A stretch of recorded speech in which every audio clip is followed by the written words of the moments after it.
Boa noite, irmãos e amigos. Nós estamos iniciando mais uma vez o nosso culto de oração e convido você para orar juntamente conosco. Ó Deus, nós te agradecemos porque o Senhor tem dado mais uma vez a oportunidade de transmitirmos este culto a vários lares. Pedimos a tua direção nesse momento aqui, nesse período de louvores e da mensagem do Senhor. Esteja com cada vida que irá visualizar, ó Deus, que irá prestar o seu culto dentro de suas casas. E pedimos, ó Deus, para que o Senhor nos ensine a ter mais atenção nos louvores e também na tua palavra. Essa é a nossa oração em nome de Jesus. Amém. Nosso primeiro louvor tem o título A Começar em Mim. Lembrando que os louvores estão na descrição do vídeo, abaixo do título desse vídeo, você verá aí a letra dos louvores. Então, o primeiro louvor com o título A Começar em Mim.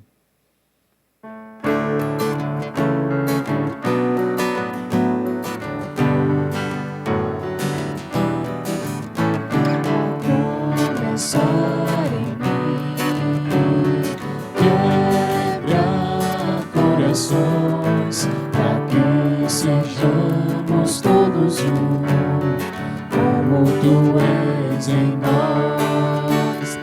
Começar em mim, quebra corações, para que sejamos todos um, como tu és em nós. Onde há frieza que haja amor, onde há ódio, perdão, para que teu corpo cresça assim, rumo à perfeição. A começar em mim, quebra corações, sejamos todos um, como tu és em nós.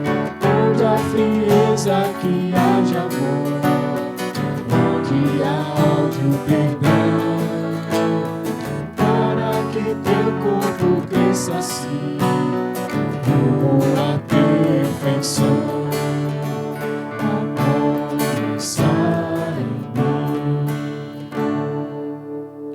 Nosso próximo louvor tem o título Eu Alegre Vou.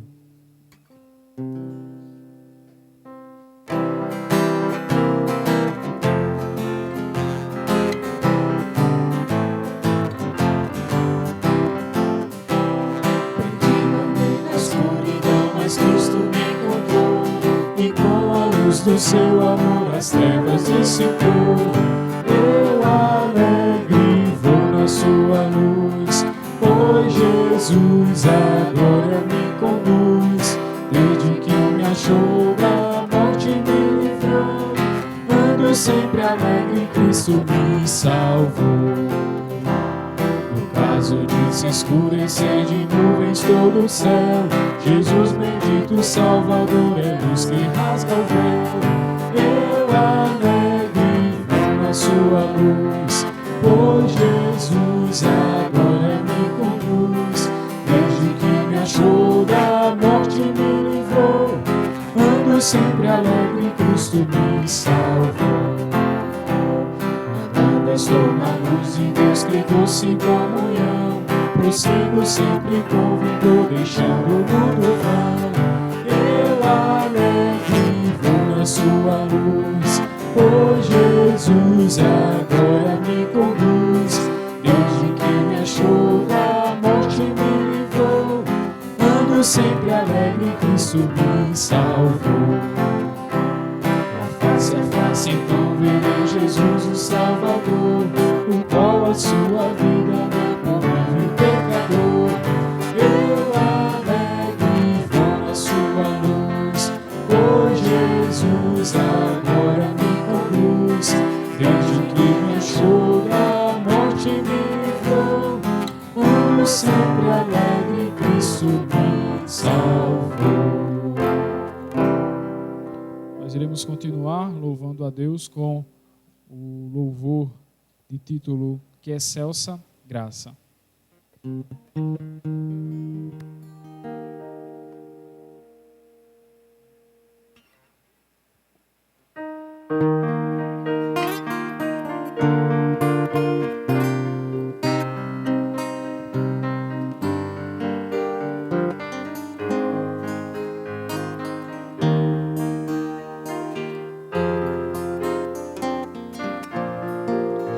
Foi meu Jesus que me salvou, na rude cruz se entregou. Tão grato sou por seu amor e sacrifício remidor. Por isso eu louvo ao bom Deus que o seu Filho ofereceu. Por mim tão pobre e pecador, que excelsa graça, que amor. Eu não mereço a salvação, mas o Senhor me deu seu perdão e me livrou do império das trevas, me colocou no reino da luz. Que excelsa graça, que amor, que Deus ao mundo assim demonstrou, e pela fé em Cristo fui salvo. Oh, como eu amo meu Redentor.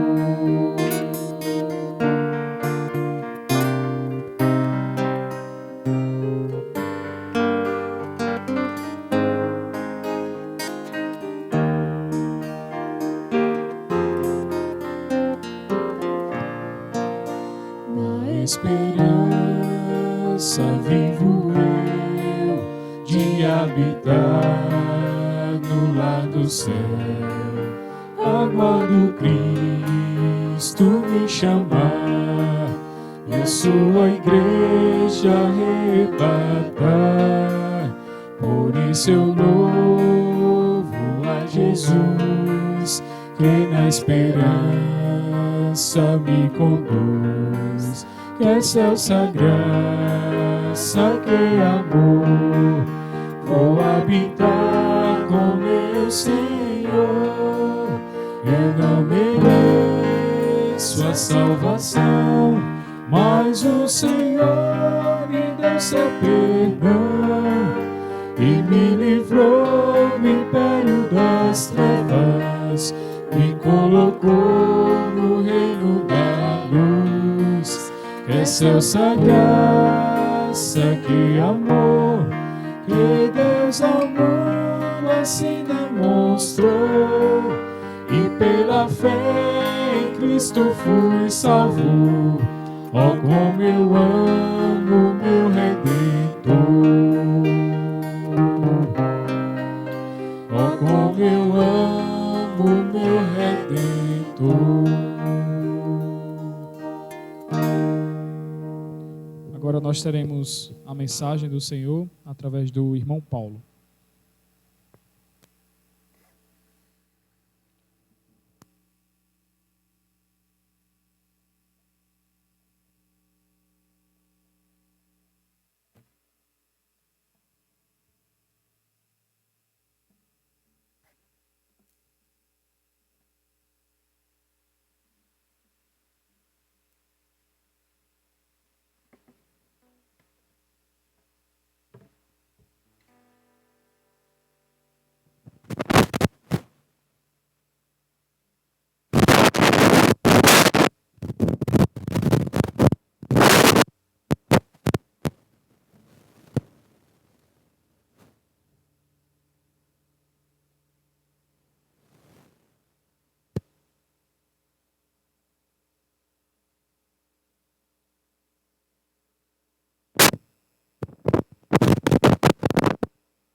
Estava ligado.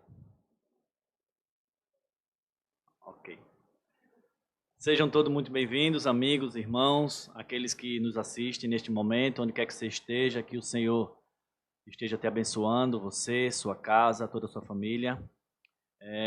Aos irmãos da igreja, também sejam muito bem-vindos, onde quer que você esteja, que o Senhor continue te abençoando. Meu nome é Paulo, estou aqui neste momento para transmitir essa mensagem, essa meditação. Nós que estamos produzindo junto com os jovens este culto de estudo da Palavra do Senhor. Somos membros da Igreja Batista Regular em Maceió, localizada no bairro de Cidade Universitária, no Conjunto Graciliano Ramos. Então você que é de outra cidade, de outro estado, quando estiver nos visitando aqui, sinta-se convidado a estar aqui junto conosco, adorando, invocando e bendizendo o nome santo do Senhor. Vamos orar antes de entrarmos no texto bíblico, pedindo ao Senhor que esteja abrindo o nosso coração, limpando a nossa mente de tudo aquilo que possa nos afastar daquilo que Ele tem para falar neste momento, né? Agora, mais ainda, nesse momento solene de leitura da palavra, de explanação da palavra, que Ele nos abençoe mais ainda com a sua graça e com a sua misericórdia. Vamos orar então. Deus de toda graça, Pai Santo e Criador eterno, é no nome santo do Teu Filho Jesus Cristo, nosso Senhor, nosso Salvador, nosso Redentor, que clamamos a Ti, ó Deus, que nos abençoe neste momento, como o Senhor tem nos abençoado. O Senhor abra nosso coração, abra nossa mente, que o Teu poder santo, o Teu Espírito Santo prepare nossos corações como terra boa, para que a semente seja plantada, possa criar mais raízes, possa produzir árvores que produzam frutos para o Teu reino, para a glorificação do Teu nome e para a salvação dos perdidos, para a edificação daqueles que Te conhecem.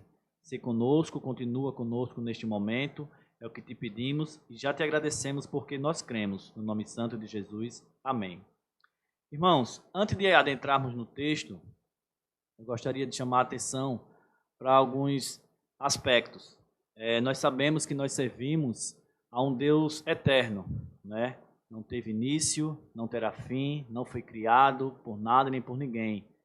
Portanto, como Deus é eterno, todos os seus atributos são eternos, seu amor, a sua justiça, a paz que Ele concede. Então, assim como seus atributos, a sua revelação também ela é eterna, né? No caso aqui, a sua revelação, através da sua palavra, ela é inesgotável. Então, nós não temos aqui o objetivo de inesgotar o assunto, inesgotar o texto, uma palavra que levou em média mais ou menos 1.500 anos para ser escrita, entre o primeiro livro até Apocalipse de João, que teria sido escrito por volta do ano 96, 98 do século I. Nós não temos aqui o objetivo de esgotar essa palavra.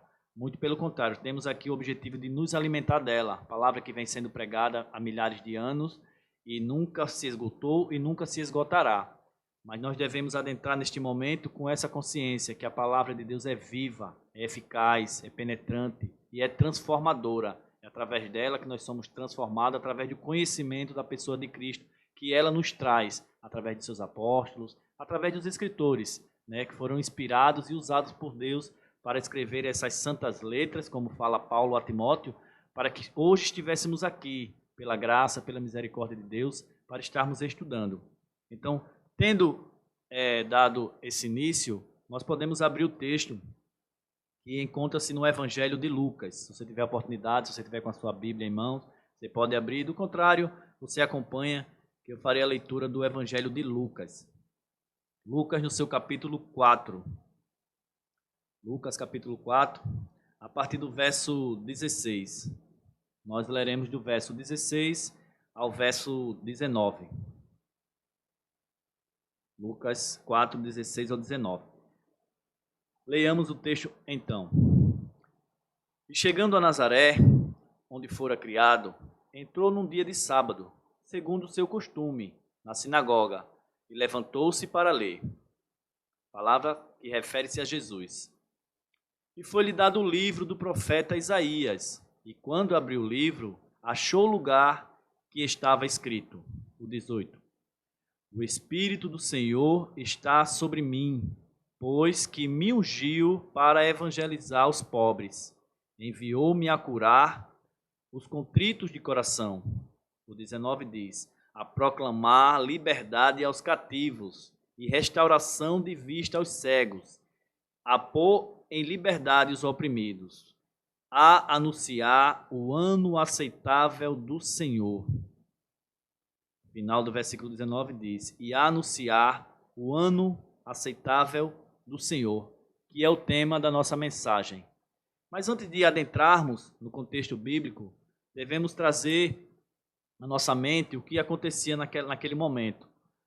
Lucas, assim como Marcos, que não foi uma testemunha ocular, não foi um discípulo, não andou com Cristo, né, assim como Marcos, ele se propôs a escrever tudo o que havia acontecido na vida de Jesus. Ele se propôs, ele foi, interrogou testemunhas, falou com diversas pessoas com o intuito de escrever o Evangelho. Você pode acompanhar no versículo 1 de Lucas. Lucas, capítulo 1, versículo 1. Lucas diz: tendo, pois, muitos empreendido em ordem a narração dos fatos que entre nós se cumpriram, falando dos fatos que aconteceram entre eles com a vida de Cristo, né? Com o nascimento, com a vida, morte e ressurreição de Cristo. Aí o 2 ele diz: segundo nos transmitiram os mesmos que os presenciaram desde o princípio e foram ministros da palavra. Ele está falando daquilo que ele ouviu, de pessoas que presenciaram, dos apóstolos, de outros discípulos que não se tornaram apóstolos, mas estavam ali acompanhando tanto a Jesus como posteriormente os seus apóstolos. Ele diz: pareceu-me também a mim conveniente descrevê-los a ti. Ele achou conveniente escrever, fazer um estudo apurado de tudo que havia acontecido, porque já naquela época, quando Lucas escreveu o Evangelho, já existia muitas distorções do que realmente haveria acontecido, de quem realmente era o Cristo. Então ele propôs em seu coração de escrever, investigando, para levar o conhecimento, como ele continua aqui no versículo 3, ó excelente Teófilo, por sua ordem, havendo-me já informado minuciosamente de tudo desde o princípio. Ou seja, ele quis escrever a Teófilo, assim como ele endereça o livro de Atos, também escrito por Lucas, onde não se sabe exatamente quem era esse Teófilo. Ele se propôs a fazer essa investigação e escrever, narrar tudo, de preferência na ordem temporal, como os assuntos, os temas e as situações foram acontecendo para ficar o mais próximo possível, para dar uma reforçada, uma confirmada na fé, tanto dele como dos seus leitores e, consequentemente, de Teófilo. Ele diz aqui no versículo 4, para que conheças a certeza das coisas de que já estás informado. Ou seja, Teófilo já tinha recebido essas palavras, esse conhecimento, já teria, subentende-se, convertido, e Lucas se propõe a escrever tudo isso e enviar para ele e para todos que pudessem ler, para que houvesse uma confirmação perfeita, exata. Lucas teve essa preocupação de narrar e de buscar os fatos mais importantes, mais relevantes na vida de Cristo. E nós estamos aqui diante de um texto que remete a tudo isso. Nós estamos diante de um texto que o seu desdobramento está em todo o Evangelho, em todos os 4 Evangelhos, em todo o livro de Atos e em toda a história. Uma narrativa que, no versículo 19, Lucas narra o seguinte, a proclamar, do capítulo 4, Lucas 4, 19, a proclamar liberdade aos cativos e restauração de vista aos cegos, a pôr em liberdade os oprimidos, a anunciar o ano aceitável do Senhor. Era nesse ponto que eu queria chegar, e esse ponto Lucas achou muito relevante escrever, porque, como eu falei, todas as narrativas dos evangelhos, elas se seguem num desdobramento desse fato que acontece. Jesus veio anunciar o ano aceitável do Senhor. Mas o que seria o ano aceitável do Senhor? Ele continua dizendo, no versículo 20, e cerrando o livro, ou seja, fechando o livro e tornando a dar ao ministro, assentou-se. E os olhos de todos na sinagoga estavam fitos nele. Todos ficaram olhando para Jesus após aquela leitura, esperando o que ele ia falar, porque era costume. Lia-se o texto que era trazido por alguém, você podia escolher o texto, ou o texto já teria sido pré-definido, não se pode afirmar. Então, após a leitura, sentava-se e todos ficavam esperando que aquele que leu fizesse um breve sermão sobre o texto lido. Então, por isso que eles fitaram os olhos em Jesus e ficaram aguardando o que ele iria falar. Quando no verso 21, ele diz: então começou a dizer-lhes: hoje se cumpriu esta escritura em vossos ouvidos. Ou seja, hoje se cumpre essa escritura, essa profecia. Isso que vocês ouviram, isso que vocês estão vendo, se cumpre hoje, em mim. E houve um movimento, houve posteriormente ira da parte deles, porque eles sabiam que esse era um texto profético que era relacionado ao Messias. O Messias esperado por Israel, o Messias esperado pelo povo judeu.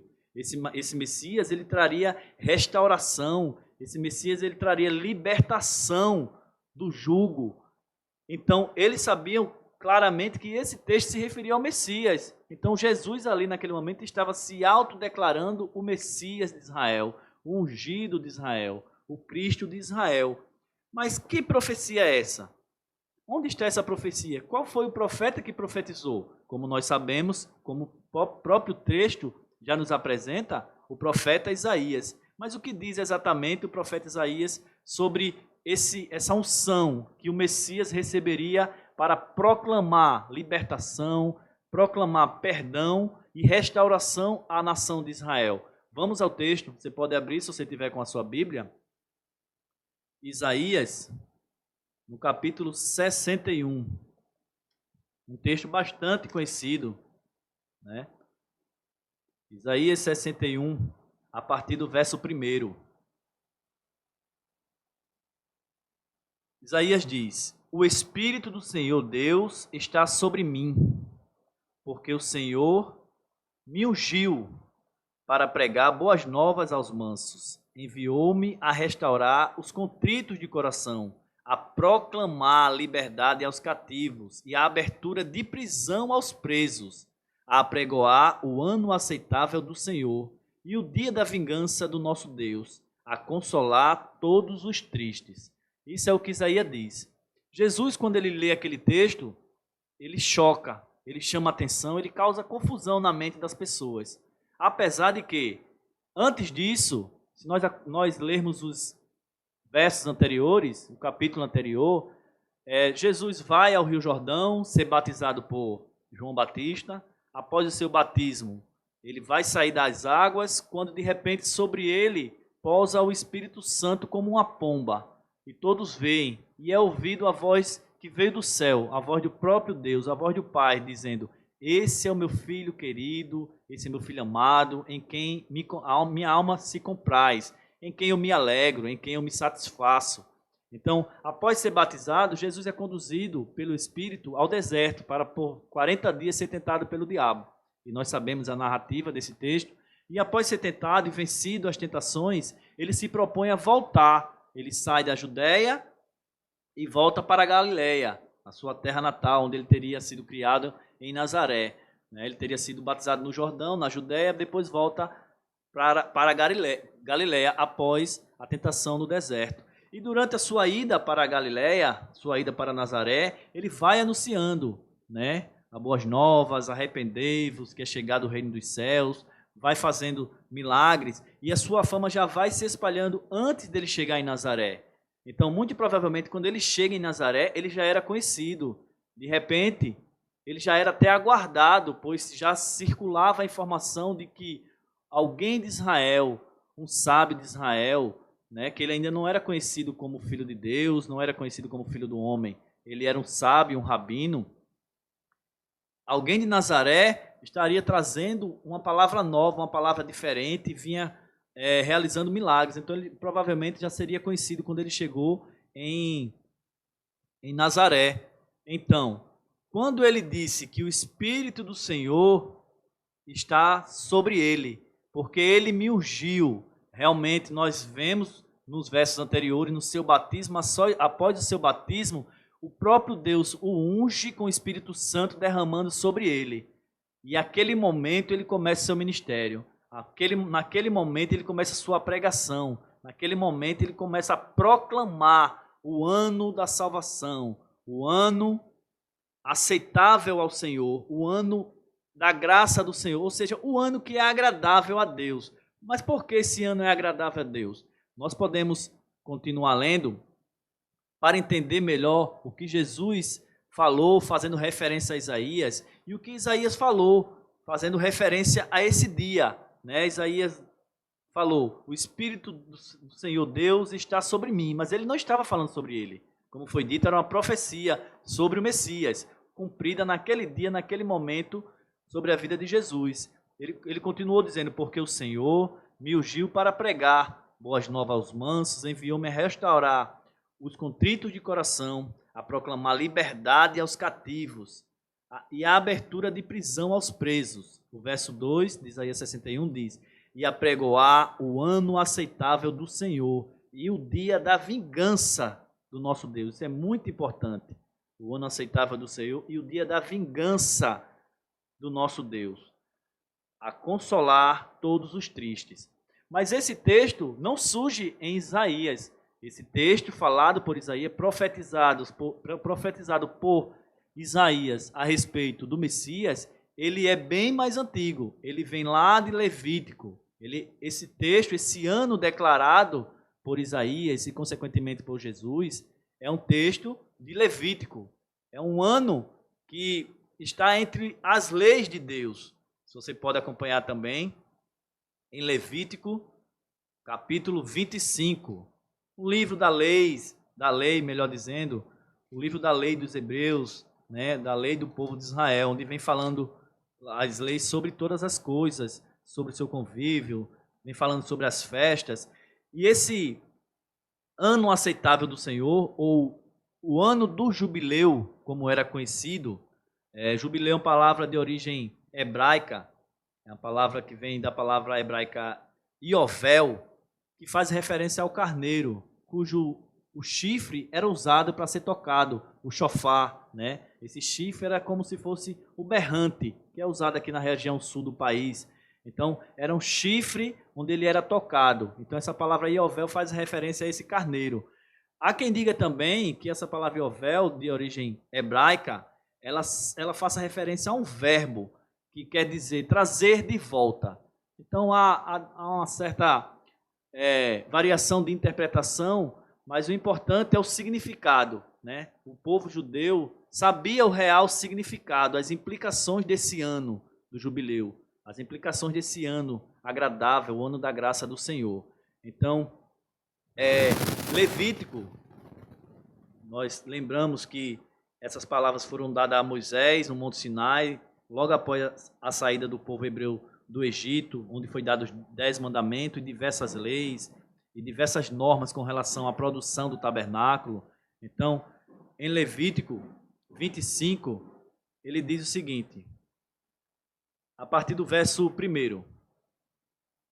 Falou mais o Senhor a Moisés no Monte Sinai, dizendo, fala aos filhos de Israel e dize-lhes, quando tiverdes entrado na terra que eu vos dou, então a terra descansará um sábado do Senhor. 6 anos semearás a tua terra, e 6 anos podarás a tua vinha, e colherás os seus frutos. Verso 4. Porém, no 7º ano haverá sábado de descanso para a terra, um sábado ao Senhor. Não semearás o teu campo, nem podarás a tua vinha. O que nascer de si mesmo da tua cega, não colherás, e as uvas da tua separação não vidimarás. Ano de descanso será para a terra. Mas os frutos do sábado da terra vos serão por mantimento, a ti, a teu servo e a tua serva, e ao teu diarista, e ao estrangeiro que peregrina contigo, e ao teu gado e aos teus animais que estão na tua terra. Todo o seu produto será por mantimento. Também contarás 7 semanas de anos, 7 vezes 7 anos, de maneira que os dias das 7 semanas de ano te serão 49 anos. Verso 9. Então, no mês 7º, aos 10 do mês, farás passar a trombeta do jubileu, no dia da expiação. Fareis passar a trombeta por toda a vossa terra. Verso 10. E santificareis o ano 50º. e apregoarás liberdade na terra a todos os seus moradores. Isso é muito importante a ser frisado. Apregoarás ou apregoareis liberdade na terra a todos os seus moradores. Ano de jubileu vos será, e tornareis cada um a sua possessão, e cada um a sua família.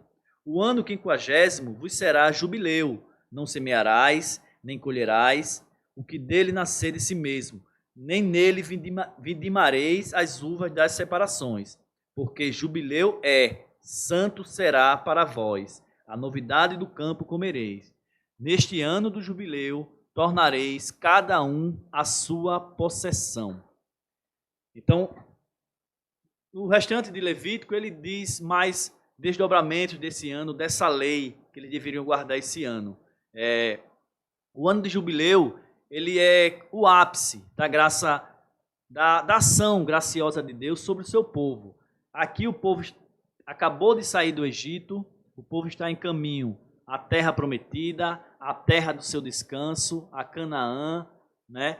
E esse povo que receberia essa terra seria dividida pelas tribos, né? Cada tribo receberia a sua parte de terra e cada família receberia a sua porção de terra, ou seja, todos seriam abençoados da mesma forma. Todas as tribos, todas as famílias teriam a sua terra. Esse ano era um ano extremamente festivo, porque além das 7 festas que comumente já acontecia ano após ano, como a Páscoa, como a primícia, como a festa dos pães asmos, que geralmente é vista como uma festa só porque acontece praticamente simultaneamente. Após 7 semanas acontecia o Pentecoste, né? Após 7 semanas da Páscoa. E no 7º mês acontecia a festa das trombetas, o dia da expiação, que era o mês mais importante, pois acontecia as festas mais importantes daquele povo. No dia 10 do 7º mês acontecia o dia da expiação e 5 dias depois a festa das cabanas ou do tabernáculo. Então era um ano extremamente festivo, o ano do jubileu. Por quê? Porque além de ser um ano com todas essas festas, era um ano favorável ao Senhor, era um ano do jubileu. Ou seja, os judeus, eles tinham o sábado, né, que representava o descanso de Deus, representava para o povo um dia de descanso para eles e para os seus animais, né? Eles tinham o sábado como lembrança da aliança de Deus, eles tinham o sábado como uma lembrança dessa aliança no sentido de que eles foram escravos no Egito e durante a sua peregrinação no deserto, eles foram levados para a sua terra de descanso, né? Então, eles guardavam o sábado após chegarem nessa terra para lembrar do descanso que Deus lhe concedeu após terem sido escravos, né? Lembravam da aliança de Deus, lembravam da providência de Deus e lembrava do descanso, após um período de mais de 400 anos de escravidão no Egito. Só que nesse ano também acontecia, como acontecia todos os anos, além do sábado, que era um descanso para o homem, para o seu animal, Deus também instituiu o ano sabático, que era um ano a cada 7. Ou seja, durante 6 anos o povo trabalhava normalmente, guardando apenas os sábados. Mas no 7º ano, o homem não deveria plantar, não deveria colher. Era um ano de descanso para a terra. Os animais e os homens já vinham descansando todos os sábados. E no 7º ano, a terra descansava. A terra produzia apenas naturalmente aquilo que haveria de produzir. E os homens, Deus, para aqueles que ficassem em dúvida, a própria palavra diz, aqueles que perguntarem o que comeremos, Deus dava uma bênção dobrada no 6º ano, que o alimento produzido no 6º ano eles conseguiriam comer no 6º, no 7º e no 8º, porque só no 8º eles plantariam para comer no 9º. Ou seja, a terra produziria no 6º ano uma alimentação de uma forma tão abençoada que daria para durar durante 3 anos a alimentação. Ou seja, eles tinham sábado e a cada 7 anos eles tinham esse ano sabático para descansar a terra, para descansar dos seus afazeres, o que era muito difícil para esse povo que vivia da plantação, que vivia da agricultura, que vivia se dedicando à terra. Então, passar um ano sem se dedicar à terra era difícil, mas era um ano de descanso, você tinha que descansar no Senhor, confiar na providência do Senhor. Então, o ano do jubileu já acontecia de 50 em 50 anos. A cada 7 anos sabáticos, o ano seguinte era considerado o ano do jubileu. Então vamos recapitular.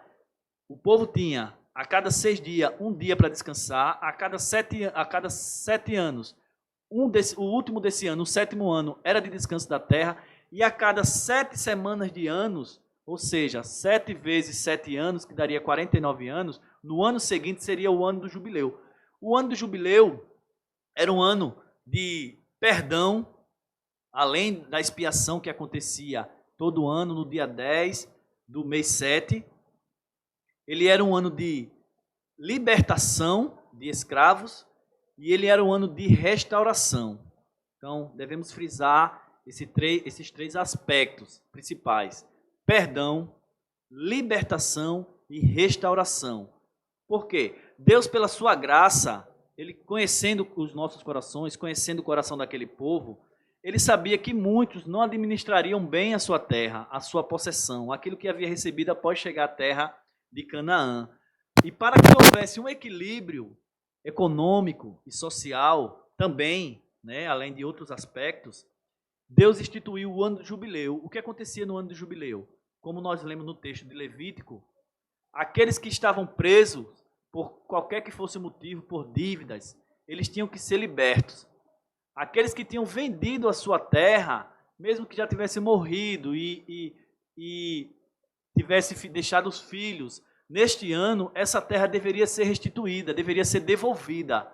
Ou seja, quando se vendia uma terra, calculava-se quanto tempo faltava para o ano do jubileu. Então você já fazia o cálculo, porque sabia que no ano do jubileu, essa terra teria que ser devolvida para o seu dono original. Por quê? Porque Deus declara que a terra é dele, essa terra não poderia ser passada de mãos em mãos eternamente. Deus é o dono da terra. E os escravos também, eles eram libertos para que houvesse, pelo menos, como acontecia a cada 50 anos, uma vez na vida daquele que, ou por motivo de dívida, ou por motivo de crime, ou por qualquer motivo que ele se tornasse escravo de alguém, ele tivesse pelo menos uma vez na sua vida a oportunidade de restauração, de libertação, de restituição.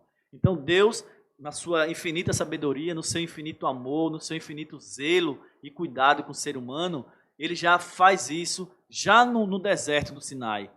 Quando o povo entrasse na terra, eles começariam a contar e a cada 50 anos haveria essa restituição, né? Deus estava preocupado para que não houvesse um desequilíbrio exacerbado, né, na terra de Israel. Claro que existiam alguns mais bem-sucedidos, outros menos, mas ninguém ficaria totalmente rico comprando a terra de todo mundo de forma definitiva, né? No ano do jubileu, essa terra era devolvida a quem de direito, aqueles que receberam lá quando a terra foi devolvida. Obviamente, se não tivesse vivo, seria devolvido aos seus familiares, aos seus filhos e seus descendentes, né? Então, Deus queria implementar na mente do judeu, como em todo o Velho Testamento, preparar a sua mente, preparar o seu coração para a obra de Cristo. Né? Lembrando que todo o Velho Testamento aponta para Cristo. Já do Gênesis já fala do nascimento da semente da mulher que pisaria na cabeça da serpente. E os outros livros seguem fazendo a mesma coisa, principalmente os proféticos. Então, Deus prepara o coração do homem, prepara a sua mente para a obra do Messias, né? Ele vai preparando através das festas, da Páscoa. Jesus é o nosso Cordeiro Pascual, das primícias. Jesus ressuscita no dia das primícias, no domingo, logo cedinho, como fruto precioso de Deus, né? Então, todas as festas apontam para Cristo, tabernáculos, utensílios. Então, Deus tinha o objetivo de preparar o coração do homem para quando Jesus viesse com a sua proclamação, com o evangelho, eles estivessem preparados. Mas, infelizmente, a dureza do coração do homem, que perdura até hoje na maioria, não permite que eles observem, que eles sintam isso, que eles se rendam a isso, né? Mas, infelizmente, muita gente tem se negado a reconhecer isso, a reconhecer essa proclamação, como aconteceu naquela época. Alguns afirmam, né, que o ano do jubileu foi guardado mesmo quando o povo foi levado da Terra Santa para a Babilônia. O povo de Judá foi levado para a Babilônia. Alguns afirmam que esse ano foi guardado, não de forma completa, claro, porque eles estavam em terra estranha, né? Mas a data pelo menos era guardada. O que eles podiam fazer com relação a esse ano, eles faziam, né? Porque eles estavam sobre as leis babilônicas, eles não podiam exercer uma lei judaica, mesmo tendo sido implantada por Deus ao seu povo, não podiam exercer de forma completa, né? na terra da Babilônia, cujo rei era Nabucodonosor e outros reis que vieram depois. Mas há quem diga que eles guardavam essa data e foi guardada durante vários anos. Há quem se arrisque a fazer cálculos e diga e afirme que Jesus teria nascido no ano do jubileu, né? Há quem faça esses cálculos e chegue a isso, mas a questão não é o cálculo, a questão não é o ano, a data do ano exata, mas aquilo que ele veio fazer nessa terra, a sua missão, como ele mesmo disse, veio proclamar liberdade aos cativos, liberdade aos oprimidos. Aí a gente pode pensar, sim, mas o que é que tudo isso tem a ver conosco se os próprios judeus hoje não guardam mais essa data, não se sabe mais qual é o ano do jubileu? Qual a implicação para hoje? Qual a aplicação para a nossa vida hoje? De repente, pode passar desapercebido se nós cometermos o mesmo erro que o povo judeu cometeu na época de Cristo. Eles observavam muito a literalidade. Eles esperavam o Messias que viesse como rei, como Davi, por exemplo, e tirasse o jugo romano, vencesse os romanos, expulsasse os romanos da Terra Santa, Israel fosse a glória das nações. É isso que eles esperavam e esperam até hoje. Eu vi um relato de um judeu que disse que não espera, ou melhor, que não vê a hora de ouvir a trombeta no céu tocar, como era tocada no dia do jubileu, a trombeta feita pelo chifre de carneiro, como eu falei, era tocada por toda a terra, e toda a terra de Israel se ouvia o tocar daquela trombeta, sendo anunciado o ano agradável ao Senhor. Então o judeu espera o tocar dessa trombeta, a chegada do seu Messias, que venha trazer essa libertação, essa opressão que Israel sofre até hoje, cercado por inimigos. Então se nós formos atentar para esse texto de Isaías, profético, né, um texto profético, espiritual, se nós não abrirmos nossos olhos espirituais, pela misericórdia, pela graça de Deus, devemos orar para Deus estar nos abrindo entendimento, nós estivermos meditando de dia e de noite na sua palavra, só com essa compreensão espiritual nós vamos entender a importância do ano do jubileu, não só para eles, judeus, naquele tempo e até hoje, como para nós nos dias de hoje, né? Para nós já convertidos, para nós já crentes em Jesus Cristo, mas para aqueles que ainda não ouviram a proclamação deste ano. Um exemplo disso, bem claro, João Batista, apesar de ter afirmado que Jesus era o Cordeiro de Deus que tira o pecado do mundo, ao se ver numa prisão, ele pede que seus discípulos vão até Jesus e perguntem, você mesmo aquele que esperávamos ou devemos aguardar outro? De repente, João Batista tinha aquela concepção judaica da obra do Messias, mais prática, mais física, mais externa. Mas Jesus veio fazer, claro que a sua obra possui implicações externas, mas a transformação é interna, a aplicação é espiritual. Então João Batista, ao se ver preso, de repente pode ter achado estranho ele estar preso, ele poderia estar ao lado de Jesus como seu primo, como precursor da sua obra, né, anunciando a vinda do Messias, e ele, naquele momento de prisão, ele manda perguntar a Jesus, e Jesus diz, fala para ele que os cegos ouvem, os mortos são ressuscitados, os surdos, ou melhor, que os cegos veem, os mortos são ressuscitados, e os surdos ouvem, que o deficiente, que o aleijado anda, ou seja, que está havendo uma transformação, que os demônios estão se submetendo. Então, para isso, só isso foi suficiente para João entender que ele realmente era o Messias, que Jesus realmente era o Messias. Então, os judeus esperavam um Messias físico que viesse com implicações e aplicações físicas de restauração a Israel. Então, nós devemos procurar olhar essas profecias com os olhos espirituais, né?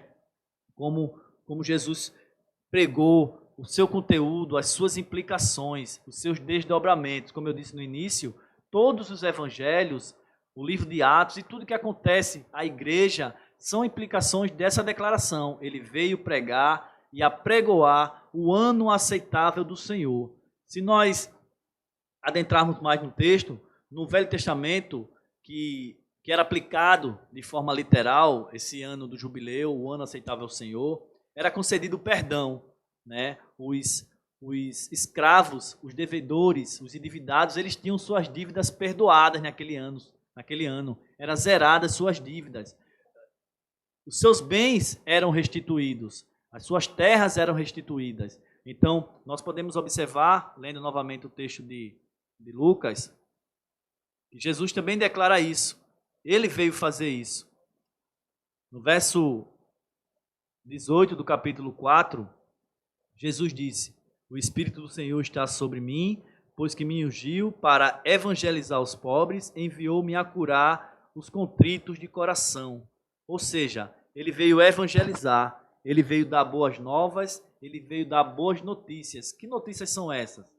Que veio o ano aceitável do Senhor, que seus pecados seriam perdoados através do seu sacrifício e que ele também daria cura aos pobres. Não apenas aos pobres financeiramente, mas aos pobres de espírito, os humildes de espírito, os contristados, os sofridos, os amargurados, os deprimidos. Então ele veio trazer isso.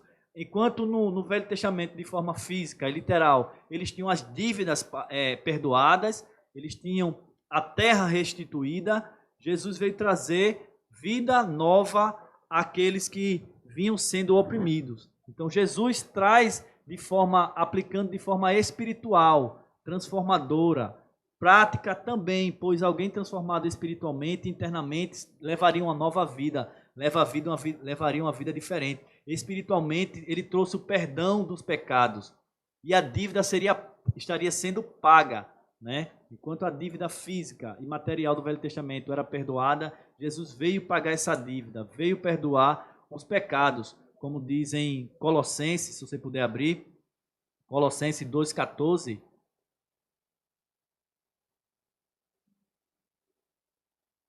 Existia uma dívida entre nós, entre os homens e Deus, que precisava ser paga. No dia da expiação, o sacerdote, ele matava um novilho para ser perdoado os seus pecados e de sua família. Existiam 2 bodes, um era sacrificado para o perdão dos pecados do povo, da nação. O outro, ele orava, declarando e confessando o pecado de toda a nação, e esse outro bode, ele era levado ao deserto, era abandonado no deserto. Então, no dia da expiação, tinha esse objetivo, perdão de pecados. Só que Hebreus diz que o sangue de bodes e animais é impossível que ele perdoe pecados. Por isso que era necessário que Jesus viesse para cumprir de forma física, literal e espiritual essa ordenança de Deus. E Colossenses 2,14, Paulo fala: havendo riscado a cédula que era contra nós nas suas ordenâncias, a qual de alguma maneira nos era contrária, e atirou do meio de nós, cravando-a na cruz. Ou seja, o que o sangue dos animais não podia fazer, todo ano que acontecia o dia da expiação, Jesus veio fazer. Aquela dívida que existia entre nós, por conta do nosso pecado e Deus, foi rasgada, foi retirada e foi cravada na cruz. Então, assim como os judeus eram perdoados de suas dívidas no ano do jubileu no Velho Testamento, hoje, espiritualmente, nós fomos perdoados completamente e nossa dívida foi cravada na cruz. Não há dívida nenhuma mais, pelo sangue de Jesus, pelo seu sacrifício, não por nós, não pelo que nós fazemos ou venhamos a fazer. Isso precisa ficar bem claro, não por minha vida, não pelos meus atos, mas por aquilo que Cristo fez na cruz. Não, a ordenança de dívida que existia sobre nós foi cravada nesta cruz. Outra conclusão do que acontecia, literalmente, que eram perdoadas as dívidas e era restituído os seus bens, Deus nos restitui de tudo que nos foi tirado com a nossa queda, né? João 10,10, Jesus diz, na parte B, eu vim para que tenham vida e a tenham em abundância. Ou seja, seria restituído, ou foi restituído com o sacrifício de Cristo, a nossa comunhão com Deus. Nós recebemos uma nova vida, uma vida verdadeira. Foi restituída a paz, aquela inimizade que existia, o abismo que nos separava. A Bíblia diz que nós éramos inimigos de Deus. Ou seja, Jesus restitui essa paz que havia entre o homem e Deus lá no Éden, antes do pecado. né? Isaías profetiza sobre isso. O castigo que nos traz a paz com Deus, estava sobre ele. Então, ele nos dá vida, ele nos restitui paz, ele nos restitui saúde física, mental, espiritual e emocional, a alegria, ele nos dá um novo coração e nos dá principalmente a fé, que é um dom de Deus segundo Efésios, pois sem fé é impossível agradar a Deus. Então ele nos restitui tudo isso, né? Assim como a terra era restituída aos seus devedores no ano do jubileu lá no Velho Testamento, com a obra de Cristo nós temos também o perdão dos nossos pecados, o perdão das nossas dívidas, como Hebreus fala, e temos a restituição, não de terra física, de terra material. Teremos sim a restituição da nossa terra espiritual, a nova Jerusalém, onde nós habitaremos por toda a eternidade.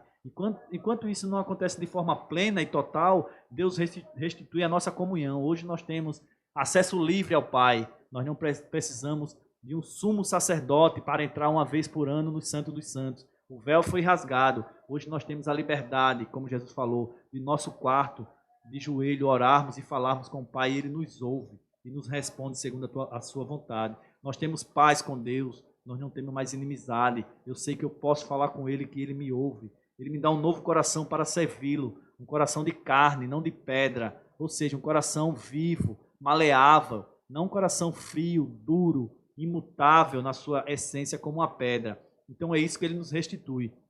No Velho Testamento também, de forma física, literal, externa, havia uma libertação física. O escravo, ele era liberto. Se ele estava devendo a alguém e precisava trabalhar para alguém durante 7 anos, pois o escravo hebreu ele só poderia trabalhar durante 7 anos. O escravo estrangeiro não, ele poderia ser escravo de forma indefinitiva, mas o escravo hebreu ele só poderia trabalhar durante 7 anos. Né? A sua dívida só poderia durar 7 anos. Após 7 anos ele tinha que ser liberto. A não ser que surgisse uma nova dívida, ele teria que trabalhar mais 7 anos. A gente lembra de Jacó, né, que trabalha 7 anos pela sua esposa Raquel, mas acaba sendo ludibriado por seu sogro e trabalha mais 7 anos. Ele acaba casando com Lia e, consequentemente, trabalhando mais 7 anos, trabalhando como servo do seu sogro para casar com Raquel. Então, era assim que acontecia. Então, era liberto. Havia libertação. Se eu tinha uma dívida e tinha que trabalhar para alguém por conta dessa dívida era perdoada. E eu era liberto, eu era livre. As minhas correntes eram quebradas, eram tiradas. E eu era restituído ao seio da minha família. Então, esse escravo, como Jesus bem frisou aqui no verso 19, também essa implicação também faz parte da obra de Cristo. Ele disse, no verso 19, que também veio a proclamar liberdade aos cativos e restauração de vida aos cegos. Jesus veio proclamar liberdade aos cativos, seja cativos em cadeias espirituais, cativos em cadeias emocionais, cativos em cadeias sentimentais, cadeias morais, né? Nós sermos libertos de sentimentos que nos prendem, que nos machucam, que nos aprisionam, de traumas, seja de que nível for, ele veio nos libertar, ele veio nos tornar totalmente livres. Os escravos eram totalmente livres. Os seus senhores tinham 10 dias para preparar tudo para a sua libertação. 10 dias antes da sua libertação, ele já sentava na mesa com seu senhor para ir se acostumando com a vida de livre. E o seu senhor era responsável em prover algumas provisões para que ele fizesse a viagem de volta para a sua terra e pudesse começar uma nova vida, né? Então, Jesus veio trazer essa libertação a todos nós. Em João 10:10, eu já falei, vou repetir, Jesus disse que tinha vindo para nos trazer isso, João 10:10, vida e vida em abundância. De forma literal, essa libertação que acontecia com escravos, conosco, acontece de forma espiritual, não necessariamente física, né? Pois ainda continuou havendo a escravidão daqueles que eram escravos, né? Mas de forma espiritual, nós fomos libertos. Jesus falou em João 8:32, e conhecereis a verdade, e a verdade vos libertará.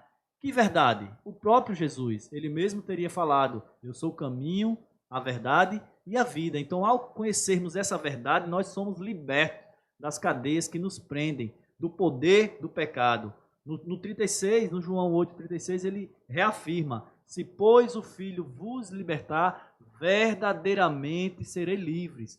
nós temos que atentar que os escritores do Novo Testamento, seja do Evangelho, das cartas de Paulo e das outras cartas, eles têm esse conhecimento do Velho Testamento. Ele tem as implicações do dia do sábado, ele tem os desdobramentos do dia da expiação e do ano do jubileu. Então, quando eles escrevem, eles têm na sua mente aquilo que Cristo veio cumprir, aquilo que Cristo veio fazer de forma que foi profetizada, de forma prática, mas principalmente de forma espiritual. Então, no 36, João 8,36, ele diz: se pois o Filho vos libertar, verdadeiramente sereis livre. Livre de quê? Do poder do pecado. O pecado, ele é um poder que aprisiona o ser humano e que faz com que ele seja, ele viva de uma forma contrária àquilo que Deus quer. O pecado não se resume apenas à atitude pecaminosa. A atitude pecaminosa, na realidade, ela é um fruto do pecado. Ela é uma consequência do pecado, como tem em Gálatas 5, 19, 21, todos aqueles frutos da carne, frutos do pecado. Então o pecado, ele é um poder que aprisiona o homem. Só que esse poder não é maior do que o poder da graça, do poder de sacrifício de Cristo, o poder que há no sangue de Jesus para nos libertar desse pecado. Então, assim como os escravos eram libertos no ano do jubileu no Velho Testamento, nós somos totalmente libertos. Os escravos não eram mais ou menos libertos, eles eram totalmente libertos e voltavam às suas casas, aos seus lares. Então nós somos totalmente libertos para voltarmos ao seio do convívio de Deus. Nós estamos livres, o mundo está livre, não na prática, porque nem todos aceitam, mas a oportunidade está aí, sendo proclamada em todo o mundo, que chegou o ano aceitável do Senhor.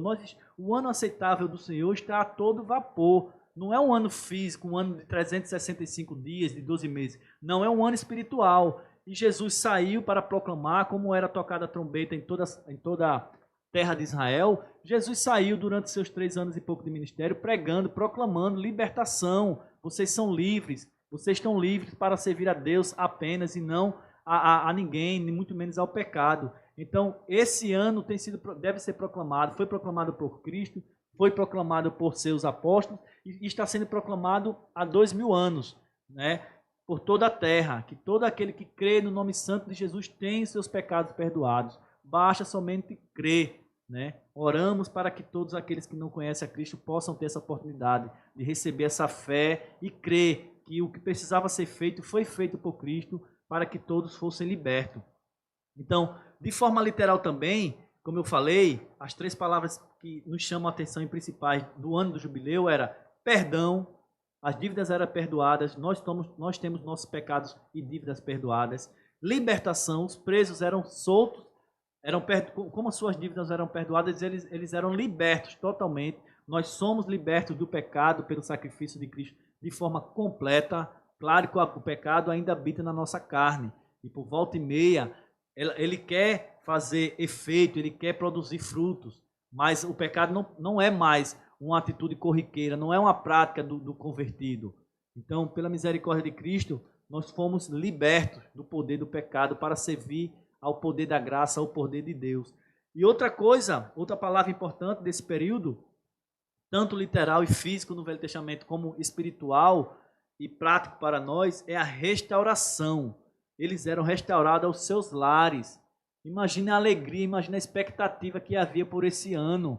Aqueles que tinham dívidas grandiosas, que não tinham como pagar. No ano do jubileu, eles eram perdoados e libertos. Eles voltavam jubilosos para os seus lares, para as suas casas, para rever suas famílias. Eles podiam ser levados para onde quisessem por seus senhores. Então, muitos deles ficavam esse tempo todo longe de sua família. Mas nesse ano do jubileu, eles eram libertos, voltavam aos seus lares. O que nós fazemos também, o que nós temos feito, temos peregrinado nessa terra, sabendo que voltaremos a conviver de forma eterna e plena com Deus, desfrutando totalmente da sua presença, da sua graça, do seu amor e da sua paz. De forma espiritual, somos restituídos à casa do Pai, que hoje habita dentro de nós, né? Hoje nós somos casa do Pai. Lembramos do filho pródigo, que após sofrer, gastar tudo que tinha, a herança que recebia do pai, ele propõe em seu coração de voltar à casa do pai. É bem verdade que é uma parábola, mas ali dá a ideia de que por algum motivo ele foi trabalhar de servo, né?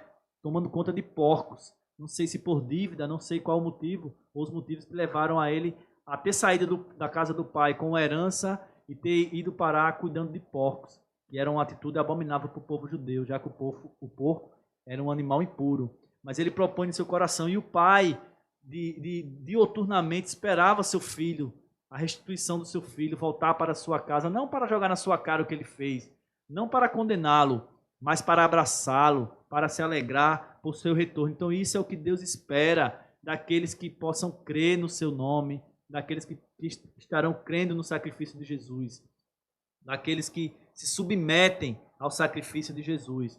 Que nós que voltemos à sua casa, nós que já cremos pela misericórdia, no sangue, no sacrifício de Cristo, já fizemos esse retorno, nós já somos templos do Espírito Santo, Deus já habita em nós já temos restituído a nossa família espiritual, já fazemos parte da família espiritual de Deus. Como eu falei, teremos isso de forma plena com a vinda de Cristo, quando nos levar para morar por toda a eternidade na santa e gloriosa Jerusalém. Então, que isso fique forte em nossos corações, essa certeza, porque nós não devemos apenas crer na salvação, devemos sim crer, mas também em suas aplicações. Eu devo crer que sou salvo, mas devo crer também que eu fui perdoado totalmente. Não devo permitir que o inimigo, o acusador, o inimigo de nossas almas esteja me acusando de pecados que eu venha a cometer. Eu tenho total liberdade de me ajoelhar, de pedir perdão, e Deus é gracioso para perdoar, não pelo que eu sou, mas pelo sacrifício de Cristo. Eu devo ter plena convicção que eu sou livre para viver para Deus, não mais servindo ao pecado, e tenho que ter também essa convicção que tudo que tenha sido perdido pela entrada do pecado no mundo, lá no Gênesis, lá no Éden, está sendo restituído. Deus nos dá a paz. Eu preciso ter essa convicção. Em momentos difíceis como esse que temos passado, eu preciso ter essa convicção. Jesus restituiu a nossa paz, a nossa saúde mental, a nossa saúde espiritual. Eu não posso aceitar, eu não posso permitir que nada, nem ninguém neste mundo, ou poderes espirituais malignos, queiram me aprisionar. Eu sou servo de Cristo, eu sirvo a Ele, eu creio nele, eu fui liberto por Ele. Então, que assim como Cristo pregou e proclamou em toda a terra de Israel, assim como os apóstolos pregaram e deram as suas vidas para proclamar essa mensagem, e toda a igreja tem pregado durante esse quase 12.000 anos, continuemos a pregar este mundo, que o Redentor deste mundo já veio, o Redentor deste mundo já morreu, mas porém ele ressuscitou, subiu aos céus e hoje está à direita do Pai. E disse, antes de subir aos céus, é-me dado todo o poder na terra e nos céus. Ou seja, todo o poder está na mão de Cristo, todo o governo está na mão de Cristo. E após dizer isso, ele disse aos seus discípulos, vão por toda a terra e pregai as boas novas de salvação. Ele instituiu essa missão à igreja, a princípio aos seus apóstolos, para pregar. O ano aceitável do Senhor está em vigor. Aqueles que ainda não receberam, não entenderam e não aceitaram esse ano, essa é a oportunidade. O ano aceitável do Senhor, a salvação de Cristo está aí sendo oferecida dioturnamente. A sua morte não foi em vão. Milhões têm se convertido a Ele e recebido essa salvação. Então a minha oração é que aqueles que já receberam, que já entenderam, que já aceitaram esse Cristo, passem a entender mais ainda o poder da sua obra e do seu sangue. E aqueles que não entenderam, pela misericórdia de Cristo, que Deus possa estar falando aos seus corações e você possa adentrar nessa família, ter os pecados perdoados e tudo aquilo que foi perdido ser restituído no céu de forma plena e completa. Que o Senhor vos abençoe e nos abençoe. Vamos orar agradecendo a Deus pela sua palavra. Deus soberano, maravilhoso e único, mais uma vez, ó Deus, te agradecemos por esta rica, maravilhosa e graciosa oportunidade de estarmos aqui meditando na tua palavra, observando, lendo, raciocinando e estudando. Abre, ó Deus, nossos corações, nossos ouvidos, para estar sempre atentos àquilo que o Senhor quer falar conosco. Que cada irmão, cada convertido, cada servo teu que ouviu essa palavra possa estar aplicando mais ainda a sua vida. Que eu possa estar fazendo de todas essas palavras que foram ditas uma verdade, não só neste momento, mas na minha vida prática, nos momentos de oportunidade que eu terei para demonstrar a tua glória, a tua salvação àqueles que ainda não creem. E aqueles que estiverem ouvindo, que não se renderam ainda a esse sacrifício, a essa proclamação do teu Filho Jesus Cristo, que eles possam dar ouvido à tua palavra, que é pregada, que é cantada de diversas formas, que eles possam dar ouvido e se converter, e saber que eles têm a oportunidade de serem libertos, eles têm a oportunidade de serem perdoados, e eles têm a oportunidade de serem restituídos ao lar e à família de Deus. Essa é a nossa oração, nosso desejo. No nome santo de Jesus eu te peço e eu já te agradeço. Amém.